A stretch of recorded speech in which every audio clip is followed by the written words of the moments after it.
नमस्कार, मैं दानिश अंसार और आप देख रहे हैं पीआरवी। गाजीपुर बॉर्डर पे मौजूद है। लगातार पंकज श्रीवास्तव को आप गाजीपुर बॉर्डर पे किसान आंदोलन में भी देख रहे थे, लेकिन आज योगी आदित्यनाथ जो मुख्यमंत्री हैं उत्तर प्रदेश के, उन्होंने बयान दिया है कि किसान आंदोलन जो है वो पूरी तरीके से कमज़ोर है, कोई प्रभाव नहीं है। जो चुनावी नतीजे सामने आए हैं तमाम पश्चिमी उत्तर प्रदेश, जो कि कहा जा रहा था किसानों का अच्छा खासा प्रभाव है, किसानों का, किसान नेताओं का, तमाम सीटें हार गई सिर्फ बागपत छोड़ के। क्या कहेंगे? सबसे पहले योगी शब्द पर हमारी आपत्ति है। योगी और ढोंगी में फ़र्क समझिए। ढोंगी अपराधनाथ के रावण राज्य में जहां एक बार फिर द्रौपदी शर्मसार हुई, वो आरएसएस के प्रयोगशाला वाले लोग, मोहन भागवत, भाजपा के तमाम नेता जिनके पुर्जे ढीले हैं, जिसमें पूरा देश ऊर्जा ढूंढ रहा था। मोदी जी का उम्र देखिए, पुर्जा ढीला है, मोहन भागवत जी का पुर्जा ढीला है, तो उसमें ऊर्जा कहाँ से आएगा? और जिस आप ढोंगी की बात कह रहे हैं, वो भगवा वस्त्र पहनकर अपने आप को साधु सन्यासी साबित करने की कोशिश कर रहा था। पूरा देश के सामने में एक्सपोज हुआ। जिस तरीके से कालनेमी राक्षस ने भगवा वस्त्र पहनकर हनुमान जी को संजीवनी बूटी लाने से रोका, रावण ने भगवा वस्त्र पहनकर माँ सीता का अपहरण किया, उसी तरीके से उत्तर प्रदेश के ढोंगी मुख्यमंत्री सत्ता के लिए अपने बाप को बदल लेते हैं। अरे वोट किसने दिया? जीत सम्मान करेंगे ना, जो तमाम पश्चिम उत्तर प्रदेश जीत गए। कहा जा रहा था कि बहुत बड़ा प्रभाव है। आप लोग जैसे दलाल और भरवे पत्रकार, बंगाल में अगर टायर फट जाए ना तो वहाँ बम फट जाता है, जय श्री राम नहीं बोलने दिया जाता है, तो उत्तर प्रदेश में साड़ी नहीं पहनने दिया जाता है, वो घटना नहीं दिखाई देगा। वो घटना कैसे देखोगे?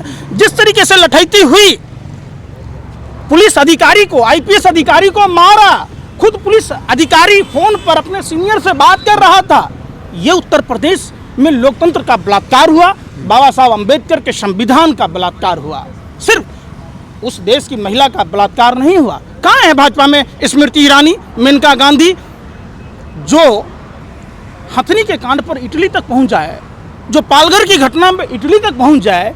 उनको जरा आइए उत्तर प्रदेश, मुस्कुराइए। उत्तर प्रदेश में किस तरीके से आम जनता के जनभावनाओं के साथ बलात्कार हुआ, डकैती हुई, पॉकेटमारी हुई, किस तरीके से वहाँ चुने हुए जनप्रतिनिधियों को मारा गया, पीटा गया, बंद करके, लठैती करके, गुंडाई करके, बम गोला बारूद से किस तरीके से मतलब ध्वस्त किया गया। स्मृति ईरानी कह रही है उत्तर प्रदेश का तो आपको दिख रहा है, बंगाल का नहीं दिख रहा है, जहां बीजेपी के लोग मारे गए। आप कहाँ चुप हैं? आप जैसे दलाल भरवे पत्रकारों को दिख रहा है? बंगाल में पहुंच गए थे। अरे बंगाल में सुन लीजिए ना, आप लोग बंगाल पहुंच जाते, आप लोग पाकिस्तान पहुंच जाते, आप लोग इटली पहुंच जाते, आपको उत्तर प्रदेश लखीमपुर खीरी नहीं पहुंचा जाता। बंगाल में जब बीजेपी के कार्यकर्ता मारे जा रहे थे तो फिर विपक्ष के नेता पंकज जी कहाँ थे? पहले बात को, चंदौली में दलित परिवार के आपने देखा, आग लगा दी गई। दलित महिला आनंद के लिए होता है, योगी सरकार का अफसर बोल रहा है और उस पर कार्रवाई नहीं हो रही है। ये भाजपा आरएसएस के लोग अगर दूसरी पार्टी की सरकार होती, सड़कों पर नंगा नाच रहे होते। ये पहले ही से कच्चे बनियान वाले लोग थे, 3 दिन में सेना तैयार कर रहे थे। कहाँ गए मोहन भागवत? लाठी डंडा अपने पिछवाड़े में डाल लिए। आइए ना उत्तर प्रदेश, इंसाफ दिलाइए उस महिला का। वो भी हिंदू धर्म की बहू थी, बेटी थी, माँ थी, बहन थी। उनके साथ चीरहरण हुआ और सारे के सारे धृतराष्ट्र की तरह देखते रह गए। अरे पैरों में पहन लो पैजाब, हाथों में चूड़िया, घाघरा चोली पहन लो, आपसे देश नहीं चल रहा है। नारा तो आपने ही दिया था, खदेरा होवे, तो खदेरा तो हो गया ना। क्या खदेरा हो गया? आपने ही नारा इसका जवाब विधानसभा के चुनाव में मिलेगा। बिल्कुल खदेरा होगा। अभी आपका खदेरा हो गया क्या? हमारा खदेरा नहीं हुआ, ये भारत के संविधान का खदेरा किया। ये लोग बाबा साहब अम्बेडकर के पुतला जलाने वाले लोग, ये तिरंगा का अपमान करने वाले लोग, ये गोरे अंग्रेजों के दलाल और मुखबिरों की टोली एक बार सत्ता के अहंकार में, सत्ता के उसमें आकर जिस तरीके से वहाँ उत्तर प्रदेश में नंगा नाच नाचा, पूरा विश्व देख रहा है। योगी जी कह रहे हैं कि विपक्ष को हम गंभीरता से नहीं लेते। राहुल गांधी पे भी अभी टिप्पणी कर दी उन्होंने। कोई सड़क पे है भी नहीं, वाक्य में जो बात। अरे फिर आप ही लोग सब कुछ, आप लोग गैंगस्टर की भूमिका निभाते। कोई लेता है बीजेपी नेताओं को गंभीरता से? आप बताइए, कोई लेता है? कहीं से गंभीर बता दीजिए। गंभीरता से कब लेता? जब ये रोजगार की बात करता, जब ये इन्हीं के लोग, प्रधानमंत्री ने कहा था हर सांसद को 5 गांव आदर्श बनाने की बात थी, 2 करोड़ युवाओं को रोजगार देने की बात थी, किसानों की आय दुगुनी करने की बात थी, तो फिर देश देख नहीं रहा है? ये अल्लुल जल्लुल बयान दे रहे, किस लिए दे रहे? ये जानबूझकर। इन्होंने तो ये भी कहा कि ओवैसी साहब महान नेता हैं। कहाँ से भैया, कहाँ से महान नेता हो गए? जो हो गए आपके जीजा हो गए यार, अब बाकी सब गद्दार। वाह, हैं? अब पुर्जा टाइट खोजते हैं आप, क्या कि पुर्जा ढीला हो गया, दूसरे में पुर्जा खोज रहे। अपने नेताओं का पुर्जा तो खोजते टाइट है कि नहीं है। चुनौती तो वैसी जी दे रहे हैं ना 100 सीट पे, विपक्ष तो दिख भी नहीं रहा। ये भाजपा के बी टीम के तो सुनिए ना, विपक्ष पूरी सीट पर लड़े, ओवैसी साहब का स्वागत है। 100 सीट पर क्यों लड़ेंगे? जानबूझकर कई पार्टियां, आपने देखा होगा बिहार से मुकेश सहनी भी आए चुनाव में, ये सब भाजपा फंडिंग कर रही है ताकि वहां जो भाजपा विरोधी वोट है उसमें बिखराव हो, टूट हो। ये समझिए, ढोंगी और मोदी दोनों धोखा है। देश बचा लो, ये मौका है। उत्तर प्रदेश के लोग बिहार वाली दवाई नहीं देंगे, बंगाल वाली दवाई देंगे और उसका डोज डबल होगा। समझिए, क्योंकि उत्तर प्रदेश बड़ा राज्य है, डबल डोज पड़ेगा और ये लहर भी होगा, ललकार भी होगा। ये भगवाधारी गुंडे, देशद्रोही लोग झोला उठाकर फरार भी होगा। समझ लीजिए। ये अखिलेश यादव जो नए पोस्टर आ रहा है कि 10 लाख रोजगार देंगे, 300 यूनिट बिजली माफ करेंगे, काम करेगा ये सब चीज़? देखिए, हमारे देश के नेताओं को समझना होगा, खास करके चुनाव आयोग को। जो भी पार्टियां चुनाव में घोषणा पत्र जारी करती है उस पर अगर वो खरे उतरते तो उनकी चुनावी मान्यता रद्द कर देनी चाहिए। दूसरी बात, अब एक बात बताइए, 36 नए मंत्री आए, पेंशन लेंगे, वेतन लेंगे, तो उसके लिए पैसा है। अगर 300 देश काबिल है देश, ऐसा थोड़ी है कि मंत्रियों को पेंशन कहना मुझे लगाओ ना, कहीं के लिए पत्रकारिता करते हो बेशर्मो। देश में इतना नहीं है कि मंत्रियों को दवाई के लिए नहीं है, ऑक्सीजन देने के लिए नहीं है, मंत्री बनने के लिए, वेतन भत्ता लेने के लिए पैसा है। कहाँ से सीख के आते हो? देश में जरूरत क्या थी?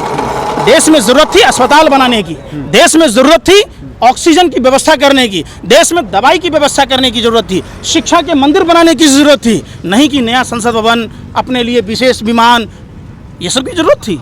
तो सब जरूरतें देश हित में कर देते हैं। महंगाई कम करने की जरूरत थी तो वो पर ध्यान नहीं पूछते आप, क्योंकि भाजपा IT सेल से आप लोगों का कमीशन फिक्स है। आप भी सुभाष चंद्रा की तरह राज्यसभा में जाना चाहते हैं, आप भी रजत शर्मा की तरह पद्म सम्मान लेना चाहते हैं, आप भी Y+ सुरक्षा लेना चाहते हैं। सम्मान किसको मिलता है? एक राष्ट्रवादी पत्रकार है, देश की हित में बात करते, वो राष्ट्रपति पत्रकार जो सत्ता की दलाली में सब राष्ट्रवादी सब राष्ट्रवादी हो गया।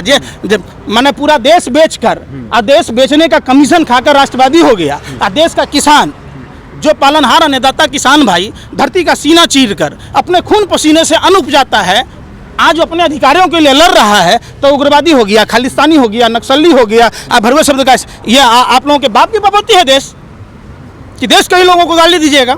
वही परिवार के बच्चे देश की सरहदों की रक्षा करते हैं, आप उस पर सवाल उठाते हैं, तो उस समय आप कहाँ जाते हैं भैया?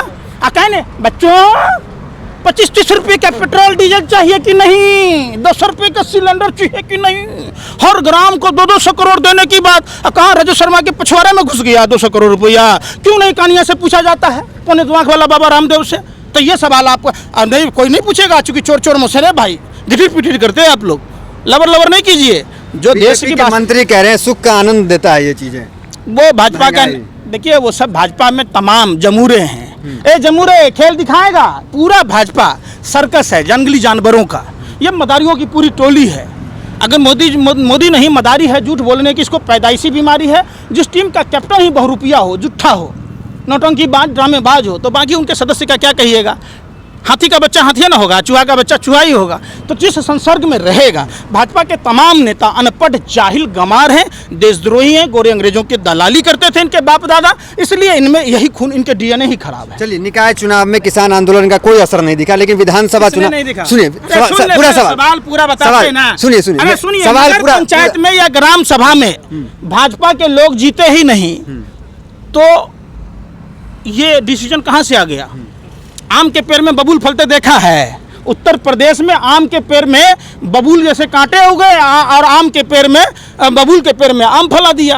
और एक दूसरे को, एक चोर दूसरे चोर को बधाई दे रहा है कि हमने गुजरात में गोदरा कराई, हमने पूरे देश को भूखा मार दिया, तुमने उत्तर प्रदेश में किया। चोर मसेरा भाई, अपने मियाँ मिट्ठू।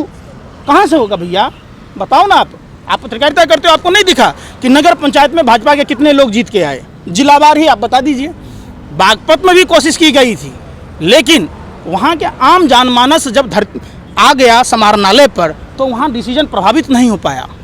और अब पूरी तैयारी के साथ लाठी लेके एक एक आदमी हर बूथ की रक्षा करेगा। चुनाव आयोग को निष्पक्षता से चुनाव कराना चाहिए। बाकी आप देख लीजिएगा, पूरा देश जला है, भुना है, गरीबी में इतना गरीब कर दिया गया। अब देखिए IMF का डाटा आया है कि अगर 2025 तक भारत बांग्लादेश से पीछे हो गया, आप देखिए नेपाल से पीछे हो गए, हम हर मोर्चे पर फेल हो रहे हैं, भूटान से पीछे हो रहे हैं, श्रीलंका से पीछे हो रहे हैं। हमसे सस्ता तेल बेचने वाला नेपाल है, भूटान है, श्रीलंका है, पाकिस्तान है, और हम तो राष्ट्रवादी हो गए। कमाल की बात चलिए, करते हैं। किसान आंदोलन का पश्चिमी उत्तर प्रदेश में विधानसभा में कुछ प्रभाव पड़ेगा, खासकर अगर पश्चिमी उत्तर प्रदेश की बात पूरा प्रभाव पड़ेगा। अच्छा, अब समझिए, सिर्फ उत्तर प्रदेश में ही नहीं, पूरा देश भाजपा मुक्त भारत की ओर चल चुका है। इसकी शुरुआत हरियाणा से हुई थी। हरियाणा में हाफ, झारखंड में साफ, महाराष्ट्र में सुपरा साफ, दिल्ली में बाप रे बाप, और बंगाल में इनका हुआ था मुंडन साफ, और उत्तर प्रदेश समेत देश के बाकी राज्यों में इनका होगा मुंडी साफ। तो जय श्री राम का नारा काम नहीं करेगा? अरे जय श्री राम बोल के उस औरत को साड़ी पहनाते हैं ना महाराज, क्या दलाली करते हो, भरवागिरी करते हो? जय श्री राम बोल के लोगों के घर में सिलेंडर पहुंचाइए, जय श्री राम बोल के लोगों को, बेरोजगार लोगों को रोजगार दीजिए। तो वो तो नहीं बोला जाता है। क्यों नहीं उत्तर प्रदेश में आके जय श्री राम बोलते? शर्म लगता है आपको? आइए, उत्तर प्रदेश है, जरा मुस्कुराइए, जय श्री राम बोलिए। स्मार्ट सिटी है इसलिए मुस्कुराइए। क्या का स्मार्ट सिटी है? अवार्ड मिला नंबर 1 का। अपने ले लीजिए, सैया भेल कोतवाल हम नंगे नाचमना, भाजपा के लोग बंदरबांट कर रहे हैं आपस में। कहाँ से उत्तर प्रदेश में स्मार्ट लग रहा है, आप बताइए ना। दिल्ली में पोस्टर लगा हुआ है। ये स्मार्ट शहर माने राज्य है जहाँ औरतों के दिन दहाड़े प्रशासनिक अधिकारियों के सामने में निर्वस्त्र कर दिया जाता है, जहाँ उत्तर प्रदेश में दिन दहाड़े एक IPS अधिकारी को मारा जाता है, पीटा जाता है, दलित परिवार के घर में आग लगा दी जाती है, दलित महिलाओं को घर से उठा लिया जाता है। आपने हाथरस की घटना नहीं देखी? ये स्मार्ट प्रदेश है, जहाँ बहन मनीषा वाल्मीकि समाज से आती है। महर्षि वाल्मीकि ने रामायण लिखी थी। उस समाज की लड़की के साथ दरिंदगी हुई, जीभ काट दिए गए, रीढ़ की हड्डी तोड़ दी गई, गर्दन की हड्डी तोड़ दी गई। 18 दिन तक पुलिस FIR दर्ज नहीं किया। वही हाथरस है जहाँ जब लड़की के साथ छेड़खानी हुई और उसका पिता विरोध किया तो उसे गोली मारकर हत्या कर दी गई। ऐसा कौन सा दिन है जो उस स्मार्ट प्रदेश में हमारे देश की माँ बहन बेटियों के साथ दरिंदगी नहीं होता? ये स्मार्ट प्रदेश कहलाएगा। चलिए, तो ये पंकज श्रीवास्तव थे, गाजीपुर बॉर्डर पे मौजूद है। तमाम सवालों का बड़ी बेबाकी से इन्होंने जवाब दिया। तो फिलहाल इस वीडियो में इतना ही, मिलते हैं अगली वीडियोस में। बने रहिए हमारे साथ, धन्यवाद।